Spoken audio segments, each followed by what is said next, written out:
I am. Are you resolved to be faithful and constant in proclaiming the gospel of Christ? I am. Are you resolved to maintain the deposit of faith, entire and incorrupt, as handed down by the apostles and professed by the church everywhere at all times? I am. Are you resolved to build up the church as the body of Christ and to remain united to it within the order of bishops under the authority of the successor of the apostle of Easter? I am. Are you resolved to be faithful in your obedience to the successor of the apostle of Easter? I am. Are you resolved as a devoted father to sustain the people of God and to guide them in the way of salvation in cooperation with the priests and deacons who share your ministry? I am. Are you resolved to show kindness and compassion in the name of the Lord to the poor and to the strangers and to all who are in need? I am.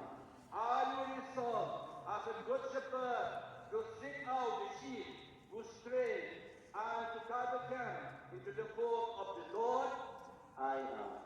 Are you resolved to pray for the people of God without ceasing and to carry out the duties of one who has the fullness of the priesthood so as to afford no crown for the reproach? I am. May God, who has begun the good work in you, bring it to fulfillment. Jingkyntang, let's all stand. The moment Jingkyntang dan penduk kebelang kedak jong ke jingkong long ie. Bau pensudah ya lagi bau na penleh kelam Yesus. Udah kam ya kapor jong play. Unang Jingkyntang uwentang ya boro penduai kerpa jo play on shashkor ini. Lingba ke jingduai pentingnya saitang jong kamaria. Bakianya berkiruput baro. Ya kebaga kuaya penyalam ini hakalit litani jong kiruput. Tumiru in peni ya ketap kesien pengedwai dam na kebentau ne ubah siap Jingkyntang da kebengu lagi klik. Bow our heads in prayer. My dear people, let us pray that the Almighty God, in His goodness, will pour out His grace upon this man whom He has chosen to provide for the needs of the church.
Why not?